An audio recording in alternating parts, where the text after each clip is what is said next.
With us now is Marion Ross. Welcome to the show. How are you? I'm so well, my darlings. I'm very excited to have you on my show. I grew up in Missouri, and I know that originally you grew up also in an M state. Is it Minnesota? It's Minnesota, Minnesota. Albert Lee, Minnesota. One of the charming things that I read about you in your bio, Marianne, is that you decided to change your name from the spelling with an A to an O. Now, did you do that because you thought it looked nicer with the O in Ross? Like, what was your thought behind that? Oh, I didn't like the way it looked. The A didn't seem to be, I don't know, it looked so much better with Marion and then Ross. Looked better. Well, it's beautiful. My actual name is really Donna Drake. And so I was excited to have that name as well. And it's been serving me well. A lot of times people call you mom. You've been Yes. a mom for so many of your roles, whether it was mother to Mrs. C, right? Richie Cunningham. And my mother, they used to call Mrs. C because I grew up, my name was Donna Campana. So people used to call her Mrs. C, and every time we'd all think of you. So we're celebrating that for you. And in your Uh, hometown, you have a new statue. yes, this is an amazing thing. I want you to come and see my statue sitting there on a bench with my arm up like this, and so you could sit there with me. And it's incredible, isn't it? I would love nothing more than that. And I heard that were you a lifeguard looking out on that same beach? I look across at that lake. That's where I was the junior lifeguard on that lake. We were always in that water, and then in the winter, when it froze over, we skated on there and walked across the ice to go to junior high and high school. And they used to cut a uh, they would harvest ice out of the lake in big chunks, big chunks. So there was this huge opening in the lake. And one day I'm out there walking, and a dog was in the water, and he in the freezing water, and he couldn't get out. He couldn't get out. So I got down on my stomach and went across and reached out, grabbed his paws, and pulled him out of the freezing water. And that's the first time I got my name in the paper. Oh my goodness. Well, that's almost like a true life story of Jimmy Stewart's It's a Wonderful Life. But instead of saving his brother, you saved an actual dog. That's very brave of you. Have you Yeah. always been brave? That's really brave. Well, because the ice in those days on the it was always thick. It was hugely thick, so you didn't need to worry about the ice breaking. But and they had cut out, they had harvested all the ice. I didn't grow up icy. I grew up by the Mississippi, the muddy Mississippi. One of the things I also learned about you is that you loved live theater and that you spent a lot of time doing plays. You know, and then you moved. You moved from Minnesota, I guess, out to California, and you were part of the Globe Theater. Oh, I did because we had the Globe Theater in Balboa Park, and with Craig Knoll running the theater, and it was starting up again after World War II. So this was paradise for me. I hung around that theater all the time. Those were all my best friends. It was fantastic.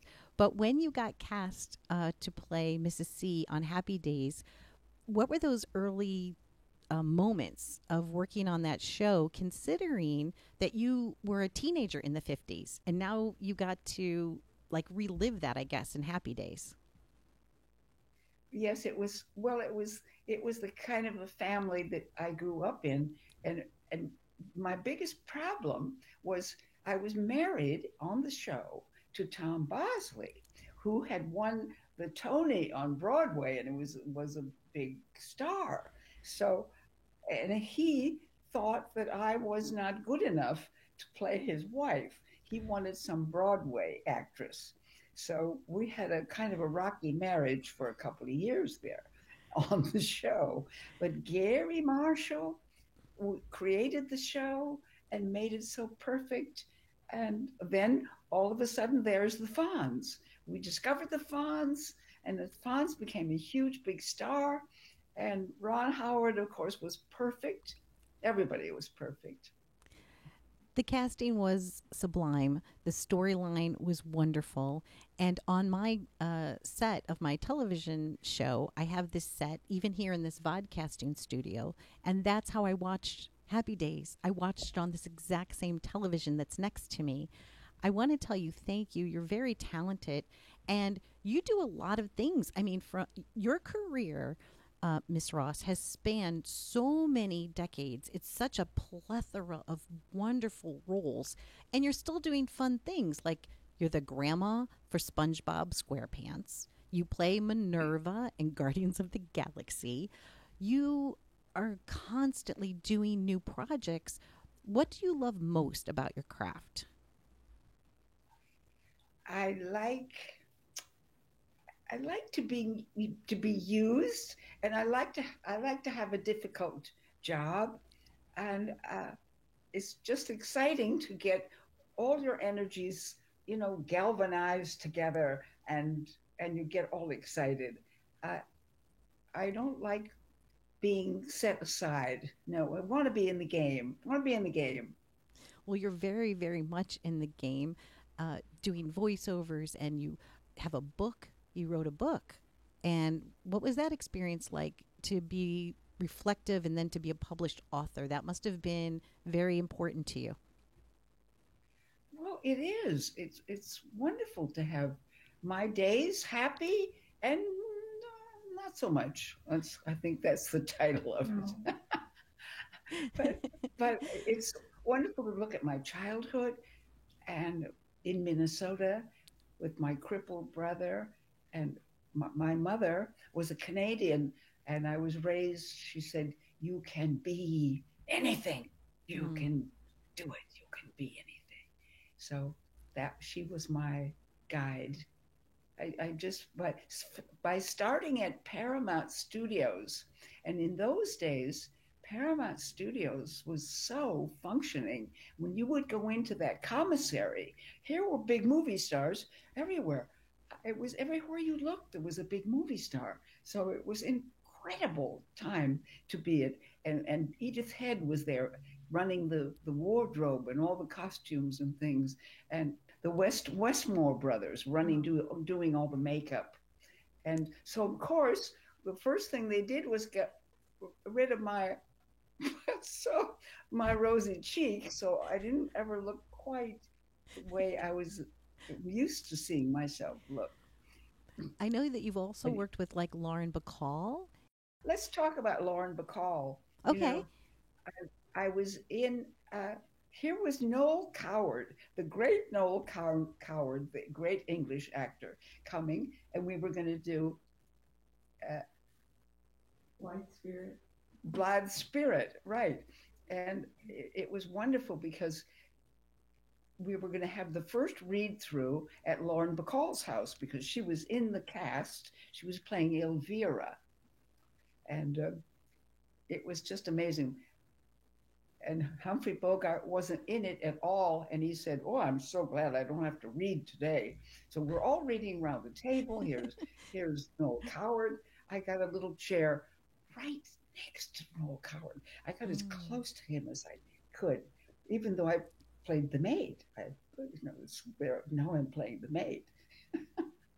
Oh my gosh. What a wonderful time that was. That was at CBS live. We had an audience out there. Mm. Wow. And you didn't want to make any mistakes, I'll tell you. When you look for a project now, Miss Ross, what do you look for in that project? What are some of the things that you're enjoying doing now? Well, I don't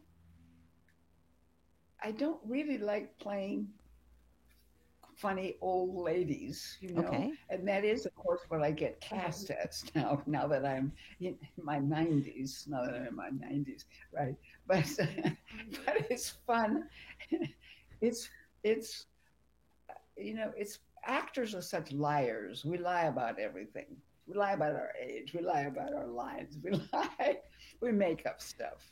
We just have a good time. I Uh, believe that I don't that's the think you can best trust joy in actors. Do you life think you can trust is actors? I think they're liars. you think I think that they're make believers. I don't know if I would say liars. I think make believers is the kinder way of saying, you know, I I think think that's true because I can be convinced, I can be talked into anything, believe anything. Yeah, that's true. We'll do that. We'll go there. We'll do that. Yeah. it's magical, I, right? I I think like to have the world a fantasy, right? sometimes the fantasy is much better than the reality. Although your life has had such sweetness, as you had said, you have had so many happy days and you've had the ability to meet and work with so many people. But I believe, Marion, is that you have brought so much joy to millions of people. You have made our lives so wonderful because maybe we'd come home from school and we had a bad day, or we come home from work and it was just absolutely terrible, and being able to turn on the television and seeing the white light in the television kind of like go like this, and then we're transported into somewhere else. And those are our fondest memories, and we thank you for that. We thank you for allowing us to have that make believe journey with you, to be transported through your characters and all of your work. It's extraordinary. I was so excited. You're using that word. I love that. You're using that word transported. I like that idea. Yeah. Thank you. Let's go And on a trip together. Yeah. Let's go absolutely, away somewhere. I would love. Let's Maybe be we should just, somebody else. yeah, for the When I day. would watch, when I was a kid, I would, in school, I would always watch somebody and think, "Ah, God, I wish I looked like that. I wish I was them. I wish I was something else. I want to be somebody else. I don't want to be me. I want to be somebody else." Well, you are quite beautiful. You're beautiful on the inside and beautiful on the outside. You are charming and delicious and just a delight. And we're coming to you in your home. So I see some of the great decor that you have. Are there any special, significant mementos that like, do you have a room full of special things that you've saved from some of your Oh, characters? look at I got a star on the Okay. Hollywood Boulevard, you know, and this is a copy of the star. Very nice. Yeah. If if you go to, I don't know if you can see this. Can you I see this? can, Miss Ross. Yeah. Yes, I can. Yeah. Marion Look at Ross. that. That's beautiful. Yeah. That's going to make me So cry. That's awesome. that's pretty. So, Now look, here's another treasure. okay. Oh my All right, goodness. there I am. I'm Tell me about playing that. softball. You know, Very nice. What position where's our did you play? captain? But uh, I could hit. I could hit good. So I was always on the team, and I That's could really cool. field. I would, if I caught something or pick it up off the ground, I would throw it to Ron Howard. Ron Howard had a good arm; he could throw it into the base. And we had trained the Fonz to do the pitching, and he had never pitched softball in his life. So now we trained him, and he was our pitcher. Well, did he have to We wear that traveled. crazy leather jacket when he pitched? I hope you didn't make him wear No, he that, didn't. like, No, he no. didn't. No, and we just traveled. Did we met? It was a wonderful device for publicity because we met thousands of people personally, and they would come and meet us all, and we just had a good time with it. Absolutely. The jukebox and Ponzi, like all the characters. And obviously, Ron Howard started out as Opie. He's always been in the business. It seems like you've Yeah, almost always been in the business. And it's so lovely to see that, after all these years, you're all still friends. I think that's so heartwarming to everybody. across America that loves you and that we're all your fans. It's nice. It's nice to see that you really spent those years and formulated lifelong friendships. Who are some of your Well, other friends? we didn't know we weren't a family. We didn't know that. You're like Tom. I can remember Tom Bobson backstage would say, your mother, something, something. I would say, Tom, I am not their mother. I am not their mother. You were also a trendsetter. I remember people, always wanting to dress like you or dress like your characters or, even though it was the 70s and we were going back in time to the 50s, I think a lot of people wore a lot of the same necklaces or I don't know if you realize that, but, American women just wanted to emulate you. So I think that's kind of exciting. I want you to come to Albert Lee, Minnesota. You know where that is? I It's about do. an hour south of Minneapolis, I near Iowa. I would love to So go there. I would I love to expect you meet to you there. come. All right. All right. I love that. Thank you so much for your kindness, Miss Ross. I really thank you so much. I love spending some time with you. And before we close, is there anything else you would like to share with us? Anything I didn't ask you that's important to you that you would like to tell the audience? I don't have a thought in my head. Isn't that nice? And that's why I look so cute and young, because I'm just as empty-headed as possible. And I know that's not All true, right. but I know that your granddaughter is there with you today. So please give her my best and to all of your family. I know you have a beautiful family with people that Yes, love because you. my granddaughter is an actress, Taylor.